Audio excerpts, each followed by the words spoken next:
¿Qué estabas diciendo, tío? De la miseria que había entonces no había ni ropa. La ropa era muy escasa. Muy escasa. Pero que has dicho que nunca se vivió tan bien como ahora, ¿no? Como nunca. Desde que yo me acuerdo de nunca. No puedes decir donde quieras. Yo ya tengo 90 años. Y en 90 años he conocido muchas cosas. Muchas. No había ni ropa y ahora tenemos montañas, Que no había ropa, hombre, que no había ropa. Hoy en montaña, bueno, no sabemos apreciar ni lo uno ni lo otro. Entonces había muchas miserias de ropa y de comida. De las dos cosas. Veníamos del campo que teníamos unas mantas que hallábamos para el agua, las hacían en Pedro Bernardo, en Ávila. Cuando se mojaban un poco, pesaban como un saco de arena. Y me acuerdo de mi padre que, como ya era viejo, tenía frío en la cama, y aunque tenía la manta muy húmeda, se la echaba para que pesara, para que hiciera peso. Porque no había ropa. Como ahora no había ropa. Iba la gente a comprar a las tiendas, íbamos allá a comprar antes a las mujeres y nos hacían las madres las camisas. Y muchas hacían los pantalones parecidos a los vaqueros. Yo creo que los pantalones vaqueros vienen de entonces el diseño de los pantalones vaqueros. Porque cogían las mujeres, eran muy habilidosas, las mujeres han sido siempre muy habilidosas. Cogían la talla del hombre con el metro, iban sacando patrones, hacían los pantalones igual que los vaqueros. Igualitos que los vaqueros. ¿Y tú piensas que empezaban por esa época los vaqueros? Yo creo que empezaron por ese modelo. Creo que empezaron por ese modelo. Pero tú cuando eras pequeño ya estaban, los vaqueros ya estaban. No. No estaban aún todavía. No estaban. Empezaron un poco más tarde aquí, por lo menos en España. Yo ya los compré en Alemania. Cuando yo tenía 30 años que me fui a Alemania ya compré allí unos vaqueros. Y luego los rompió el primo José. ¿Y con qué se vestía en España? ¿Con pana? ¿No? Sí, pana, normalmente la pana.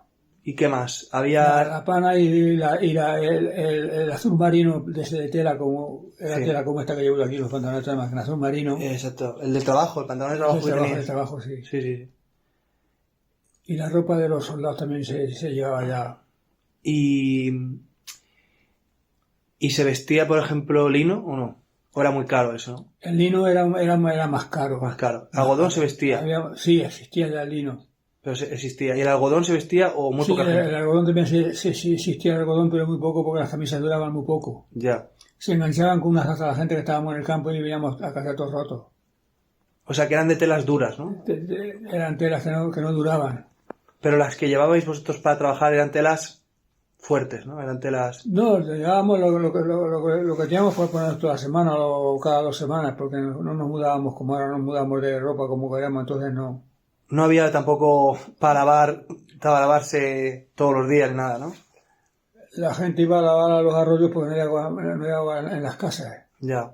Iban a los ríos, cada uno donde podía lo que tenía en su tierra, uno a los arroyos, otro en los ríos. ¿Tú cuando naciste tenías electricidad en tu casa o no? ¿Electricidad tenías? Electricidad, sí, la electricidad estaba ya antes de nacer nosotros. Ya tenías, ¿no? ¿Y toda la gente del pueblo tenía electricidad? Sí, todas, pero una bombillita nada más en la cocina y nada más. Una bombilla. Y se acabó, ¿no? Y se acabó. Ya. O sea, que teníais electricidad, pero relativo, porque no había... Sí, muy escasa, como eran todas las cosas. Entonces una bombilla teníamos en la cocina nada más. Luego ya nosotros pusimos una en el patio y ya la fuimos poniendo en las habitaciones, pero ya bien tarde, ya casi con 30 años, para ponerlas ya repartidas.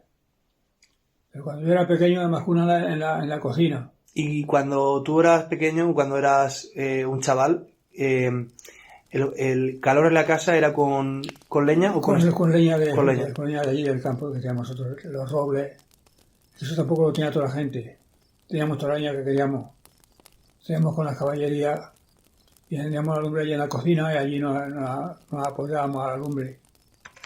Allí dormían ellos. Y ya se puso el suelo de cemento, que el resto de la casa no estaba suelta más que de tierra. Pero estar tan pisado parecía que era de cemento, pero no era de tierra. Y era una de las mejores casas del pueblo, que ya no lo otro era de las mejores. ¿Y por qué tu familia tenía de las mejores casas? ¿Porque teníais un terreno? ¿Por qué Porque tenéis...? donde vive el tío Pepe, Sí. era donde teníamos las caballerías y la carnicería. Y donde vivo yo lo teníamos como de rehén, como de servicio para hacer de vientre y orinar. Donde vivo yo. O sea, teníamos esas comodidades que otros no las tenían en el pueblo. Teníais una habitación separada para... Sí, para nosotros. Ya. Otra gente del pueblo no tenían tampoco eso, eran casas muy pequeñitas. Mira, el amigo Modesto mismo. El amigo Modesto eran 9 de familia y la casa que tenían era como el comedor ese y esto. Y quizás más pequeña que entre las dos cosas. Y teníais una especie como de habitación para las gallinas, ¿no? Y todo No, esto. las gallinas estaban donde estaban las caballerías. Estaban separadas. Sí, estaban Estaban separadas. separadas. Pero había gente que sí que vivía Con las gallinas. con las gallinas en la casa, ¿no? Con las gallinas, en mucha el pueblo. gente, Mucha gente, ¿no? La mayoría tenían una gallina y vivían con ellos en la casa. O sea, tenían todo junto, el baño, No, el baño no había en ninguna casa. No habían. Se iban fuera Cada uno donde podía. donde se podía, ¿no? El baño ya no lleva tantos años, el baño lleva a partir de cuando yo tenía 30 años. Lleva el baño pues unos 80 años. No llega a los 80. Fíjate que siempre he pensado que el baño era una parte que siempre había estado en las casas, algo fundamental, y resulta que... Es nuevo, es moderno. Si no había agua puesto en ninguna casa. Pero fíjate que las clases altas llevan usando baños y bueno, ha habido civilizaciones, los romanos, que tenían sus baños Sí, públicos y todo eso, ¿no? Esa gente los tenía, pero Los tenía. nada más que yo. Sí, sí, sí. También las aristocracias y todo eso. Porque ¿no? salió un día una mujer de Madrid, que será más o menos de mi tiempo, que tiraban los orinales del balcón a la calle y decían agua va. ¿En serio? En serio, en el antiguo Madrid de La Luz y Carabanchel y todos esos sitios, Bueno. agua va. Pero eso en el pueblo no pasaba, porque no había pisos de más En de... el pueblo no había eso porque la gente se salía, cada uno donde podía salir a la arena alrededor del pueblo.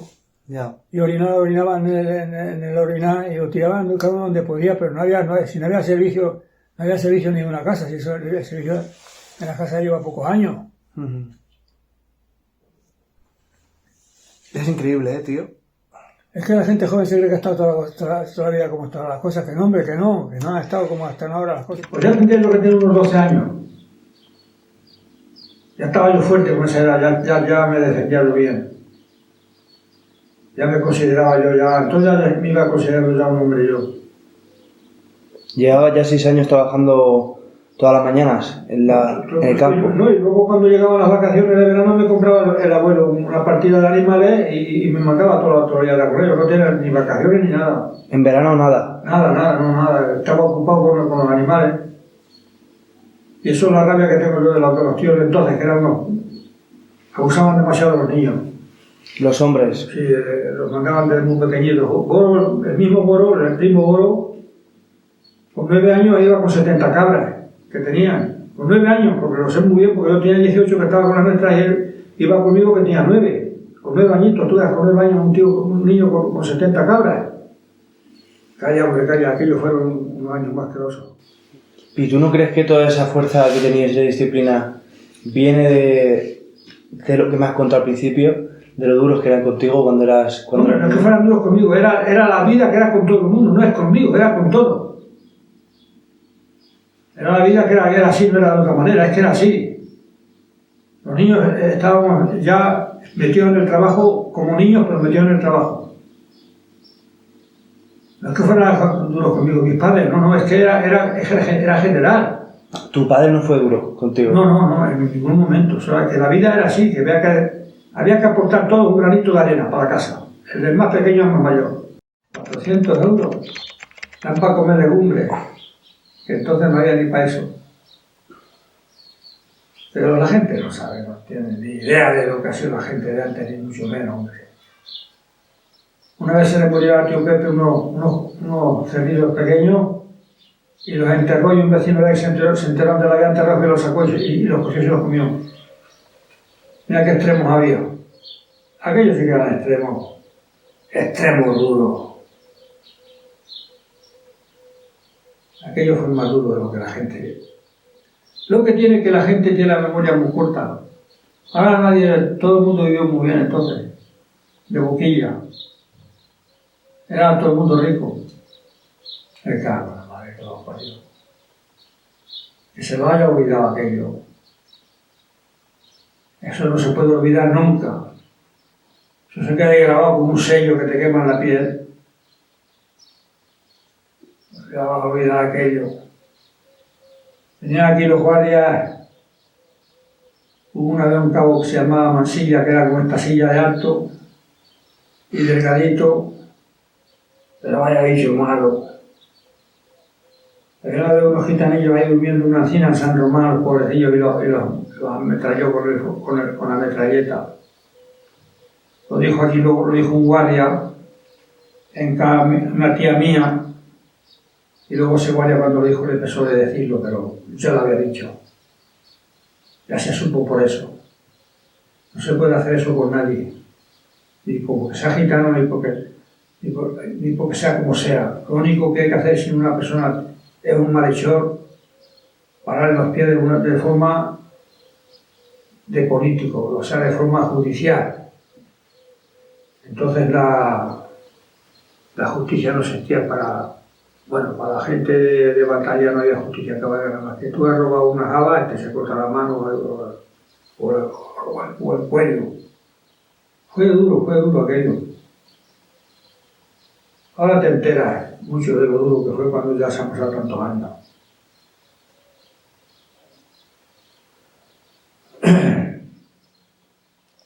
Una dictadura tiene un tocado. La dictadura opuesta a esto. La dictadura hacía un delito de una persona y era un delincuente hasta que no se demostraba lo contrario. Ahora es al revés. Es inocente hasta que no se demuestra lo contrario. Esa es la diferencia que hay entre dictadura y democracia. Pero la vida nunca ha sido fácil. Ni lo ha sido ni lo va a ser. Hacíamos todo en casa, te producía las comidas en las fincas. El trigo lo tenías que sembrar, luego segarlo, luego llevarlo al molino, porque todo eso lo he hecho yo. Luego ya amasábamos en casa, teníamos todo, era todo de casa, todo. Lo único que comprábamos era la sal y el azúcar muy escaso. Las cosas que no había aquí, como el arroz, que el arroz casi no lo conocí yo hasta los 30 años. Lo hacíamos un poquito, lo hacía mi madre la Semana Santa como un manjar, un poquito de arroz con leche, porque lo compraban a extrapelo, estaba todo requisado. ¿Había muchos taperlos aquí en el pueblo? No, en España entera. En España entera. Al venir la guerra, 4 almacenistas de España, o 6 o 10 o 20 los que fueran, almacenaron las comidas y las vendían al precio que lo daba la gana. Hubo un extrapelo, aquello fue impresionante. El extrapelo que hubo, la gente como había que comer, como fuera. No le importaba que le pegaran un tiro los guardias por la sierra, por la noche, por ahí con aceite a llevárselo a otro sitio para traer harina o para traer lo que fuera. Había un extrapelo, que aquello fue impresionante. La gente de noche por los campos con las caballerías cargadas una cosa para traer otra. La Guardia Civil estaba siempre al acecho, pero la Guardia Civil también muchas veces hacían los ciegos, se escondían porque la gente los viera para que luego no los dilataran a ellos. O sea que hubo también muchas cosas muy buenas de la Guardia Civil entonces, porque sabían las necesidades que había y ayudaban a la gente un poco. Hubo gente buena. Siempre había gente buena. Pero luego estaba el pequeñín ese cabrón que me has contado, ese era Guardia Civil, ¿no? Ese era un cabillo que había un cabo, sí, era un malo. ¿Llegó alto ese después o algo? ¿Sabes algo de él? ¿Llegó alto o no? ¿Qué va? Se murió en medio de cabo, medio muerto de hambre. Luego se iba escondiendo cuando le jubilaron. Porque la gente le quería... No, aquí no se pudo quedar, si se queda aquí le matan de un trompazo. Hizo muchas cosas malas el chico ese. Claro, pegó a mucha gente aquí en el pueblo. ¿Robó a gente? No, que pegó. Pegó a gente. Lo pegó paliza. palizas innecesarias, y porque a lo mejor sospechaban de una cosa de una persona que no la había hecho. Todo eso. Y a veces sí que hay muchas ocasiones en las que los empresarios abusan, ¿no? Pero, bueno, el empresario... ¿pero qué te parece a ti ganar 1.000 euros o 1.500 euros al mes? ¿Qué te parece a ti eso, tío? Pues para gente que es ahorrativa es un sueldo muy bueno. Sí, ¿verdad? Para el que es ahorrativo es un sueldo muy bueno. Ahora, para el que es un gastoso no hay ningún sueldo ninguno bueno. El que es un vicioso no sabe mantenerse como tiene que mantenerse, no hay nada, para él no hay nada bueno. Te voy a dar una palabra que no es muy adecuada. Para los titiriteros que están de un lado para otro no hay nada estable. Tú le das mano rota un baúl lleno de billetes de 50 euros y no sabe lo que le has dado. Eso lo despilfarran en 2 noches, lo despilfarra. Ya. Se los da un ahorrativo y vive toda la vida con ellos. Esa es la diferencia que hay entre una persona y otra persona. También otra cosa que pasa hoy, que antes las familias estaban muy bien formadas, tío. Entonces, todos se repartían, traían un poco a casa, se repartían el trabajo, ¿verdad? Y mayormente las cosas que se producían, pero de esas familias había pocas, ¿eh? ¿Las buenas familias había pocas? No, me refiero a los de la casa, entre los hijos y los padres sí existían y existen. Vale. Pero luego entre las familias ya separados, unos casados ya independientemente, ya cada uno miraba para él, ¿eh? Ah, ya no miraban con los hermanos y... Ya no se repartía. Eran los padres y los hijos y ya está. Los padres y los hijos y ya está. Era la familia la auténtica. Tradicional, ¿no? La tradicional, siempre, sí. claro. Y estas familias amplias no había tantas, ¿no? De esto de que... No, eso de que dicen que antes la gente tenía muchas... No, son igual que ahora. Ahora también hay quien se llena de hijos y hay quien tiene 1 o 2 y no tiene más. Y hay quien tiene 5 o 6, como toda la vida. Ya. Hombre, pero sí que es cierto que, por ejemplo, yo lo he vivido, ¿no? Que aquí en la familia, que hace 15 años nos reuníamos en la campaneta todos los fines de semana, hacíamos un arroz y tal, y eso ya se ha perdido. Bueno, se ha perdido ya porque tampoco está el yayo. Ya. Que el yayo hace allí mucha fuerza. Al no estar él, pues... Pero se perdió antes, tío. Se perdió antes. Quizá un poco de que antes, se fuera el yayo. Y por eso digo que... Y yo creo que está pasando en muchas familias eso, ¿eh? Hoy día, que no hay mucho... Cuando nosotros éramos más jóvenes, la campaneta estaba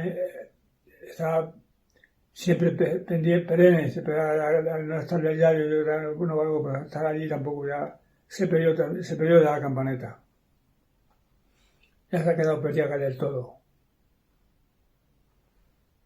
Ya. Hasta que hemos estado él y yo, aquello tenía vida, luego ya se terminó la vida allí. Y no va a haber relevo seguramente, porque no, ¿quién se va a hacer cargo de la campaña? Ya no va a haber relevo, ¿no? Ya.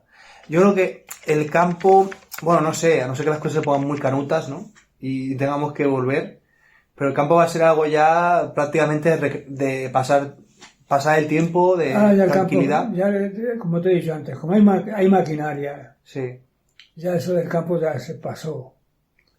Ahora sí hay que hacer por ejemplo, una urbanización para la maquinaria. Hay que labrar un campo a un tractor, y si no hay bastante con un tractor van 20 tractores, los que hagan falta. Y ya serán todo por empresas. Ya el minifundio se me da 4 tomates por su capricho para él nada más, pero nada más. Y poco más. Va a ser el latifundio, cada día más grande el latifundio. Pero el minifundio, pues no. Pues va a ser cosa particular de uno que tenga el capricho de sembrar 4 verduras en el huerto y poco más. Como allí cuando íbamos a la Nogala. Ya. A mí me gustaba de ir, iba y ahora no voy porque ya no puedo, si no seguía yendo. Ya. Pero eso no quiere decir nada, eso no quiere decir que la gente iba con eso, la mayoría no ganan, que tienen huertos y no ganan. Pero tú piensas que con el huerto que tenías en la Nogala, o que tienes, ¿puedes comer todo el año o necesitas...? No, el huerto tiene que ser acompañado con ganado. Todo el campesino que no tenga ganado pasa hambre. Ya. Que te lo digo, el campesino tiene que tener ganado, porque tú si tienes falta de dinero no vas a vender el huerto. Entonces vendes un ganado, sean cabras, o sean corderos, o sean vacas, vendes un ternero, vendes 2 si los tienes, los que sea, pero tienes que tener ganado. Porque el ganado al mismo tiempo se va a comer cosas que no se van a producir, no se pueden vender, como son los pastos de la finca. Eso no se pueden vender si no se los alquilas a uno. Claro, la única forma de rentabilizar el pasto es que teniendo ganado. Teniendo ganado. Teniendo ganado. Y oye, ¿tú qué piensas, tío, de que ahora hay muchos incendios porque no hay ganado? Eso es lo primero. Hay muchos incendios porque no hay ganado y porque hay malas intenciones que los queman todo. Ya. Pero sobre todo porque el monte está lleno De maleza. De maleza. Antes el ganado lo tenía limpio como las Claro. Terras de la Plata. Y yo he visto muchas veces que allí, en el pueblo, por ejemplo, el tío Modesto deja las vacas por ahí a su aire, ¿no? A su aire, ahí están las vacas a su aire, sí. ¿Y tú piensas que esas vacas, esas razas, bueno, ahora están un poco mezcladas, ya no son razas como las que Como antes no. como las que había, ¿no? Ahora producen más que antes. ¿Qué razas ¿Te acuerdas de alguna de las razas de antes? ¿Te acuerdas? Sí, las moruchas, las negras, esas moruchas. Las moruchas. Sí. ¿Son de carne o son para leche? Son de carne muy exquisita. O sea, que son vacas no muy gordas, son más bien musculosas, ¿no? Musculosas, sí, son vacas muy buenas para criar y para carne. Y son muy independientes, son bastante... Sí, las dejas solas salen como salvajes. Se hacen salvajes, ¿no? Sí, Se silvestran. salen muy salvajes, salen muy ariscas. Sí, sí, sí. Sobre todo las hembras salen más ariscas que los machos. Las hembras son las que defienden, ¿no? Las que hacen el corro. También el macho... El macho no nace, el macho está en el corro, pero como si no hiciera falta, vamos. Ya. El macho cuando va fue en casos como hace el león. El león no ataca nunca cuando se pelean las leonas con otra cosa. Cuando van a matar un ñu las leonas y no pueden bien, en casos muy extremos va el león. Ya. Pero si no, el león tampoco va a matar a ñu. Solamente en ocasiones contadas. En ocasiones muy contadas. Sí. Y tú te acuerdas, porque yo he hablado mucho contigo de esto, pero no tenemos grabado tanto. Tenemos unas entrevistas de cuando fuimos al pueblo hace unos años. Pero de todas las veces que hemos hablado, no... ¿Cómo se vivía? Bueno, para que nos pongamos en contexto, en Hinojosa, San Vicente, en Toledo, ¿cómo se vivía? Yo Toledo prácticamente no le... Bueno, Toledo provincia, quiero decir. Bueno, ¿Cómo se vivía, digo, la relación con el lobo, el lince, todos estos animales antes? Bueno, el lobo se daban todo el año 2 cacerías, como mucho 2 cacerías, porque está siempre muy controlado eso, ¿eh? Se daban 2 cacerías y nada, no se daban más. El lobo manejaba sus anchas como quería. Había muchos lobos en el sistema central antes, ¿eh? ¿Bajaban de Gredos o qué? Creo que bajaban de hacia Gredo los lobos, porque los lobos son como los perros, había unos más grandes que otros. Me acuerdo una vez que estaba el padre de Modesto, que estaba de pastor allí con un hombre que se llamaba Bonifacio. Sí. Y llegaron los lobos y uno de los dos tenía los perros muy buenos y uno tenía puesto el collar con pinchos. Y le pegó luego una dentera al perro y le rompió los pinchos. Y luego el perro ya no volvió a ladrar nunca más. Ya se acobardó y se tumbaba y no ladraba, ya no quiso dar más. Se quedó traumatizado, ¿eh? Se quedó traumatizado. Y decía el padre de Modesto, dice, si no tiene los pinchos le arranca el lobo la cabeza al perro y mira que el perro era un perro bueno, pero luego mataron a los pocos días a un lobo, mataron 5 lobos, la única vez que mataron 5 lobos. Y llevaron al pueblo un lobo que arrastraba al morro por un lado de la mula y las patas por otro. El lobo estaba encima de la mula y arrastraba por un lado el morro y por otro lado las patas traseras. Y me acuerdo que decían los hombres viejos, ¿tú sabes cómo iba a poder el perro a este lobo si esto es como un tigre? Sí. En cambio mataron a una loba que estaba criando y era como un perrito mediano nada más. La hembra era como un perrito mediano. Ya. El lobo que era muy grande. O sea, sería un buen macho, ¿no? Un gran macho. Un macho muy grande.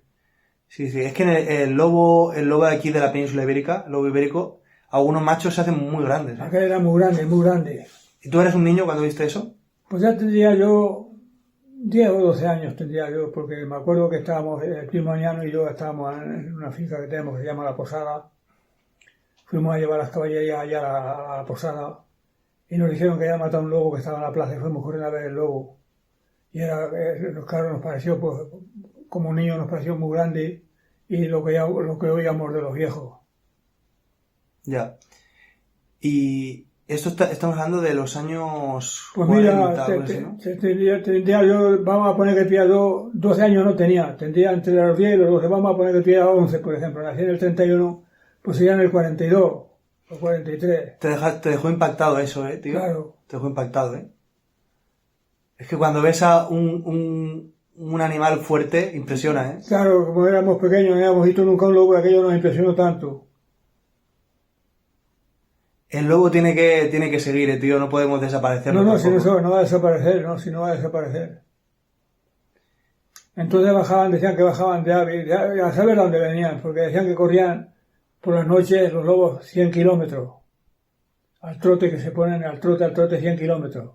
Sí, en una sola noche Recorren Sí, 100 kilómetros. Sí, sí. Y luego el regreso. Qué fuerte, ¿Cómo pueden hacer eso, tío? Y luego se cogen un trote y como van a campo otra vez, pues llegaban hasta Madrid, por ejemplo, con el trotecito y luego se volvían ¿Cómo a pueden hacer eso, tío? Sin parar, porque están enseñados. Increíble, Porque ahí el que no nace bien fuerte muere antes de hacerse adulto. Ahí como es la naturaleza que está salvaje, todo el que nace un poquito enclenque muere. Ya. En los lobos y en todo. Y oye, tío, ¿tú qué piensas? ¿Cómo se puede hacer para...? Porque ahora el pueblo está muy mal. Aquello se está despoblando. De momento los pueblos están mal, pero eso va a durar poco. Va a durar muy poco, porque en las capitales grandes no se va a tener vida. Va a estar la vida muy mal repartida. Y tendrá la gente que tira otra vez del campo. Como sea, no sé cómo será, pero porque ahora ya no llueve como antes, no hay agua en los arroyos, no hay agua para regar los huertos. Pero va a estar muy difícil. Mucho. Ha desaparecido esa abundancia que había, La abundancia que había entonces en los pueblos, o sea, Pero, ¿por qué? O sea, ¿qué ha pasado? O sea, los arroyos no llevan agua. ¿Qué es lo que pasa? ¿No llueve tanto? Ni llueve como antes, ni nieva como antes, ni se arreglan las cosas como antes tampoco. Ya no es nada igual. Ha pegado un cambio muy grande esto.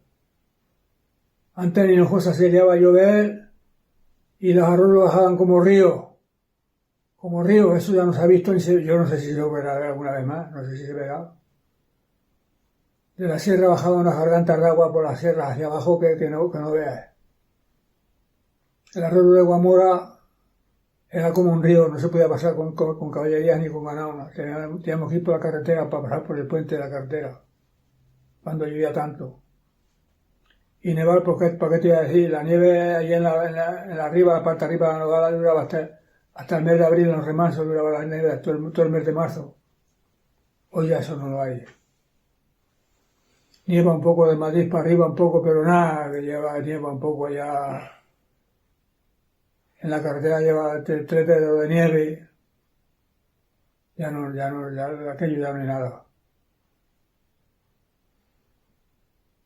Había unos castaños allá en la parte de arriba de la Nogala muy grandes, que ya hace años que desaparecieron, los castaños, porque ya les faltaba alimento. Y en cambio los que están más arriba, que es más tierra de castaño, eso no se ha secado ninguno, porque es más tierra de castaño.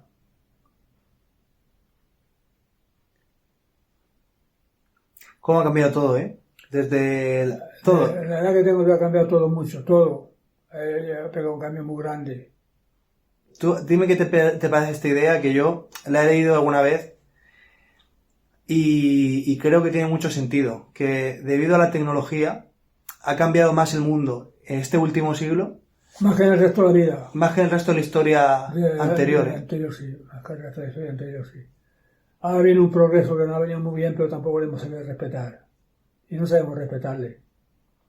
De la abundancia que te he dicho, están todos los armarios llenos de ropa, por todos sitios hay ropa, y luego siempre llevamos puesta la misma. Ya. Se han quejado ya muchas veces en los barcos grandes de las ropas que hay también tiras por el mar, montañas de ropa en el mar, ahí dando la tabarra a las hélices de los barcos y plásticos, ya ves los plásticos. Eso no había antes, ¿eh? Plásticos. No, eso no había antes. ¿Tú te acuerdas cuando empezaron a usarse los plásticos? No sé. Lleva muchos años ya, pero no te puedo decir de cuándo. Tú cuando eras niño no había mucho de eso, ¿no? No, plástico no se conocía. No se conocía. ¿Cómo es posible esto, tío? Que no hay... o sea, el mundo es de una forma, ¿vale? De repente aparece algo, aparece el plástico, lo que sea, eso cambia radicalmente todo, empezamos a usarlo para prácticamente todo, y ya no sabemos vivir. O sea, hemos estado viviendo con eso... Sin ello y no sabemos vivir ahora sin ello. Sí. Y ahora es prácticamente nuestra economía, todo depende del uso del plástico, ¿eh? Sí, porque es una cosa muy práctica y muy importante. Por ejemplo, un invernadero. ¿Con qué tapa un invernadero? Claro. Con plástico, claro, tiene que ser con plástico. Antes no había invernaderos, ¿no, tío? No, ¿qué va? Invernadero antes. Antes era todo estacional, se comía lo que se podía. Y de temporada. De temporada. Claro. Lo que tiene que había cosas ya cuando salió el avión, los aviones, como por ejemplo aquí ahora es invierno, pues en Argentina es verano. Uh-huh. Y con los aviones pues se traen cosas. Antes se traían cosas con los aviones, pero muy escasas. Ya. Porque los aviones sí que están antes de nacer yo. Uh-huh. Sí. Pero bueno, esto para la gente de a pie, eso no había aviones. No, para solo el ejército. El ejército tenía los aviones. Lo de la gente de a pie, vamos, eso ya es algo muy reciente. Muy reciente. La gente de a pie con aviones, pues casi de tu edad. Poco más. Uh-huh. Sí. Y con un avión de aquí a las Américas, eso cuando calla, hombre, calla. Lo primero que no había aviones de ese calibre. Se iba mucha gente a América en barco, ¿verdad? En tu época. Todos iban en barco, los que se iban a América iban todos en barco. Del pueblo se fue mucha gente para Argentina, para México. Yo conocí ya, siendo ya con 30 años, conocí a una familia que se fueron porque tenían ella su familia era antes en Argentina. De Hinojosa se fueron, según la que me decía mi padre, muchas familias enteras se fueron a Argentina. Fíjate, ¿eh? Muchas familias enteras. Ya había barcos buenos, claro. Tú sabes, tío, que mi amigo Agustín, sus abuelos eran de un pueblo de León, la Puebla de Gordón. Él es argentino, mi amigo Agustín. Sí. Y sus abuelos son del pueblo que son mis abuelos paternos. Mis abuelos paternos se fueron a Francia y los abuelos de él se fueron a Argentina. Y nosotros nos hemos encontrado por casualidad en Alicante. Ya ves tú, qué increíble. Casualidades. Increíble, ¿eh? Una familia allí, unos tíos de Primaniano y de Goro. Se fueron ya estando yo, ya cerca de 30 años cuando se fueron a Argentina, pero ya a esa altura ya se fueron en avión. Porque los aviones antes estaban hechos como... Los aviones antes no tenían casi nada de resistencia. Tiraban 4 bombas y salían de un sitio, tiraban 4 bombas a los enemigos y se iba el que se podía ir. ¿Tú qué piensas, tío, que va a pasar este siglo? Sí que es una pregunta muy complicada, pero ¿te asusta un poco cómo está todo de complicado hoy día? Todo? Sí, está muy complicada la cosa. Con esto de las independencias y los nacionalismos va a tener la cosa poco bien. Muy poco. Estamos viendo el caso de Ucrania, que le tenemos aquí en España en cualquier momento. Sí, ¿verdad? Ya han ido los catalanes que se querían justificar en la Unión Europea, la Unión Europea que no, que es España. ¿Tú te das cuenta de que la Primera y la Segunda Guerra Mundial también eran estos mismos líos? De los nacionalismos. Sí, por eso entró la guerra. Por eso entró la guerra, sí. Por eso entró la guerra y ahora vamos con las mismas historietas. ¿Y te asusta más eso que, por ejemplo, no sé, cómo está transformándose todo el clima o que las familias ya no están sólidas? Son dos cosas muy peligrosas. Muy peligroso. Muy peligrosas. La independencia, el independentismo y el nacionalismo es muy peligroso. Y la familiaridad que no existe ya también es muy peligrosa. La soledad es muy mala. Uh-huh. Pero se existió toda la vida y va a seguir existiendo. Yo creo que la soledad es lo que está haciendo que la gente sufra mucho hoy día. Mucho. ¿A que es sí? una de las cosas más malas que es la soledad. Yo me di cuenta que por las tardes me siento ahí y digo, fíjate tú, qué tristeza estar aquí sentado solo. Hasta mañana si viene alguien o no viene nadie. Eso es muy triste, muy doloroso, muy agobiante. Es muy malo. Es normal que los jóvenes, con estos problemas que están viendo con las familias, sufran tanto, ¿eh? Yo estoy aquí solo porque tengo el Parkinson, si no yo no estaba aquí solo porque me iba a donde fuera y no estaba aquí solo. Ya. Pero con el Parkinson no puedo ir a ningún lado.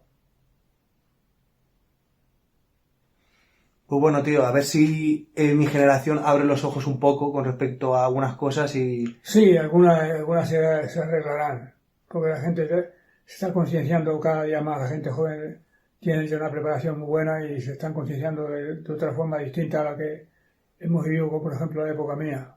Uh-huh. Hay gente joven muy bien preparada y además también son muy solidarios y son muy humanos. Hay gente ahora más humana que entonces. Antes, cuando decían que la gente antes era buena, de eso nada. Si antes la gente era buena, de eso nada. Y era uno que estaba muriendo de hambre a un rincón y no le daban un cacho de pan. Entonces era, como había tanta miseria, no había compasión de nada. Ya. No había compasión porque tampoco había... Abundancia. Abundancia, claro. La vida siempre ha sido muy complicada. Ahora cuando se está viviendo mejor que nunca. Ahora mejor que nunca. Antes iban a recibir a los que venían en una patera aquí a España, al revés, empujarlos para que se ahogaran. Sí, ¿verdad? La vida es siempre muy difícil. Espero que os haya gustado este vídeo, pero sobre todo espero que le haya gustado a la persona a la que está destinado, que es mi tío Leodoro, el protagonista de este vídeo y en gran parte el protagonista de muchos de mis contenidos, porque gran parte de las cosas que sé o del interés que he desarrollado por ciertas cosas se debe a todo lo que él me ha enseñado. Él desentona en el canal en cierto sentido porque no es una entrevista a un experto, sino es una entrevista a alguien con quien tengo un vínculo afectivo, emocional. Sin embargo, sí puedo decir que aunque él no sea un profesor de la universidad o no tenga una tesis doctoral o no sea un experto en ningún ámbito en concreto, he aprendido con él tanto o más como he aprendido con la mayor parte de mis profesores. Para mí, él ha sido ese profesor o ese maestro en los ámbitos que guardan relación con el mundo rural. Es cierto que yo he crecido como un urbanita y que no tengo una vida ligada a la naturaleza como la tuvo él, sino que ha sido más bien mi interés genuino por la naturaleza lo que me ha acercado a ella, y él fue cuando caí en la cuenta de esa vida que había tenido esta generación y me di cuenta, sobre todo por las cosas que contaba, él fue esa persona que me hizo comprender en mayor profundidad, cuál era la realidad de todas estas disquisiciones, estos conflictos que existen entre la gente de las ciudades, la gente de los pueblos, el pasado, el presente, la tradición, la innovación, qué es lo que hay que conservar, qué es lo que no hay que conservar. Y para mí, como digo, mi tío es una persona que me ha enseñado muchísimo a nivel de sus conocimientos empíricos, de todo lo que él ha vivido personalmente, y también me ha enseñado mucho con su ejemplo, porque mi tío es una persona con una forma de ser excepcional que a día de hoy es dificilísimo de encontrarse a alguien como él, e incluso en su generación era raro. Él está hecho de una pasta, de un molde único. Él, para mí, es algo así como el ideal de los castellano-manchegos que describe Machado, ¿no? En sus poemarios, ¿no? Ese ideal que se tenía quizás a finales del 19 de cómo eran los castellano-manchegos trabajadores de campo, que eran austeros, que eran duros, disciplinados, que eran persistentes, que no se achantaban con nada, ¿no? Que siempre tenían fuerza para más y siempre se mantenían orgullosos y arriba, ¿no? Todos esos ideales están encarnados para mí en mi tío. Él tiene esa forma de ser y esa forma de concebir el mundo del pasado que es casi mítica. Él ve en los comportamientos, en la ejemplariedad, pero también en la naturaleza, en la belleza de las cosas. Él tiene esa vivencia mítica de un relámpago, un paisaje, y todo eso, ese ser, y no simplemente comprender el ideal romántico de la naturaleza, sino que estar integrado en la naturaleza y vivirla de esa manera tan mítica y comprender el honor de su persona de esa manera también tan mítica, austera, disciplinada. Para mí todo eso ha sido un ejemplo y desde luego mi tío es una persona profundamente influyente en mi vida y en las cosas que creo. Comenzó a ayudar a su padre en el campo a la edad de 6 años y estos vídeos que he puesto al comienzo son de su último año que estuvo trabajando, subiendo a la montaña a trabajar, y este fue el año en el que él cumplía 86, es decir, él estuvo 80 años, él ha estado 80 años trabajando de manera ininterrumpida en mayor o en menor grado. Él forma parte de ese grupo de personas que ha construido, ha levantado este país, literalmente, ha dado de comer a las gentes de este país, ha producido excedentes, ha producido grandes excedentes mi tío, para la riqueza y el beneficio de este país. Y en ese mismo pedacito de tierra en el que trabajó a sus 86 años, el último año que pudo, antes de que se lesionase trabajando y le entrase el Parkinson, en ese mismo pedacito de tierra empezó con 6 años a pastorear y más tarde a ayudar en la agricultura, y en ese mismo pedacito de tierra estuvieron todas las generaciones que le han precedido, quién sabe cuánto tiempo, siglos o milenios. Y todo ese conocimiento atesorado de manera intergeneracional, que es un conocimiento a base de copiar y de repetir, sin una teoría, diríamos, escrita. Y lo más importante, todas esas lecciones que da necesariamente el vivirlo, ¿no? El estar de manera constante, trabajando de manera cíclica la tierra, ¿no? Todo eso, esas formas de vida, están al límite de la desaparición, y en el caso de mi familia, él ha intentado pasar el testigo, pero nadie lo ha acogido.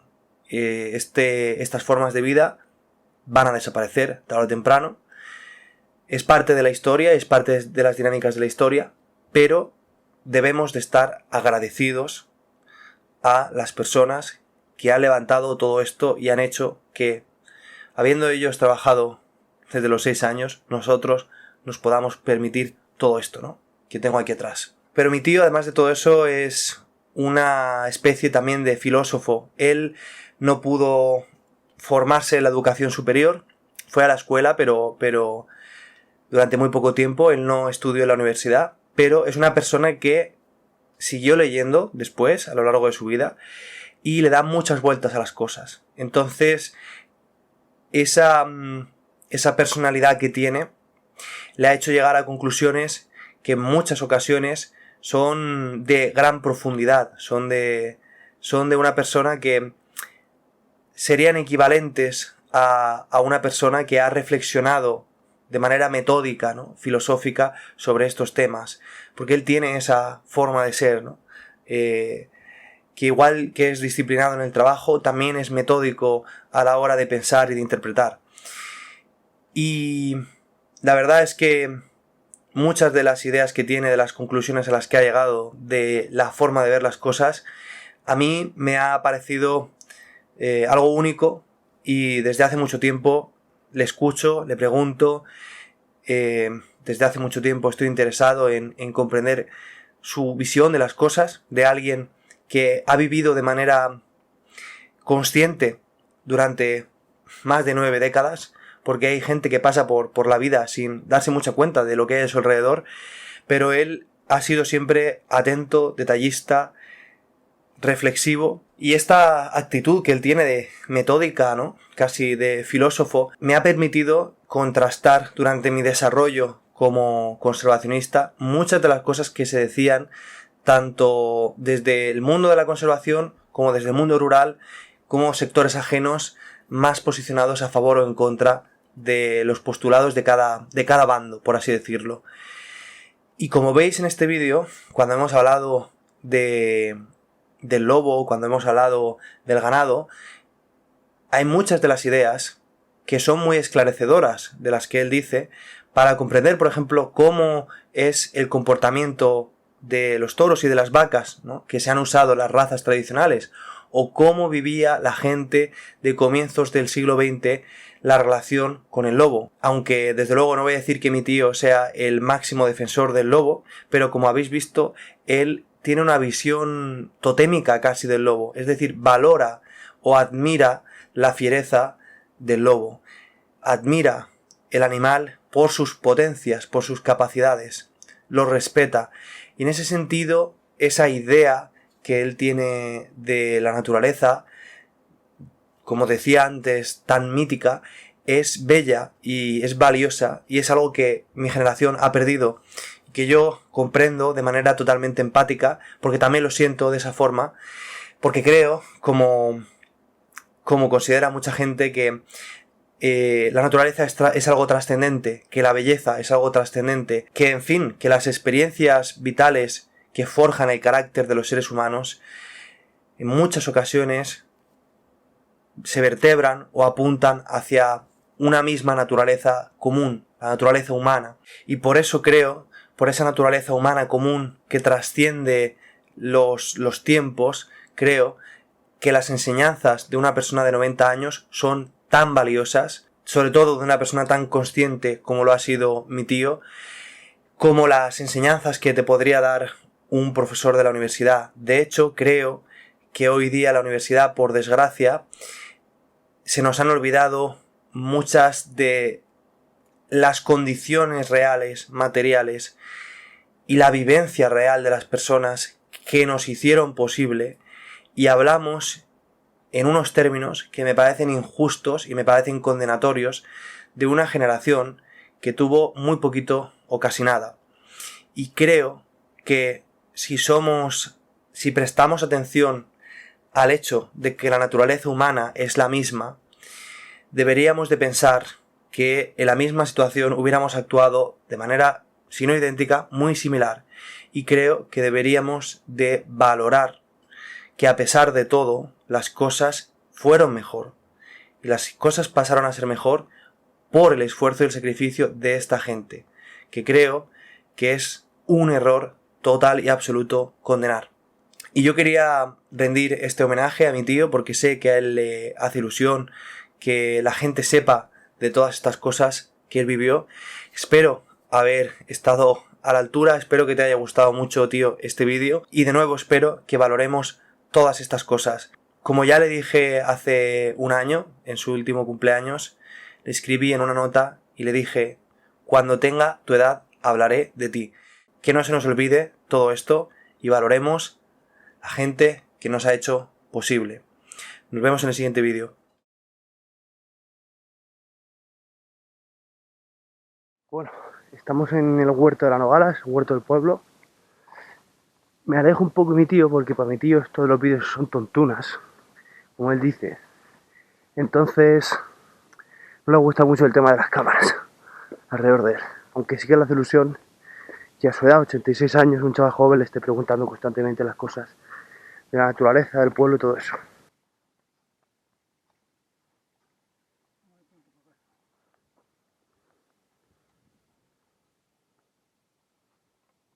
¿Qué dices, tío? Que va un carril por la cumbre para subir. Sí, un carril.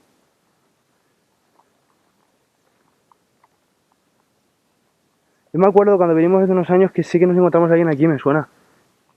¿Y hablaste con él? ¿Quién es el huerto este? De Goro, ¿Quién? de Goro. Ahora vámonos.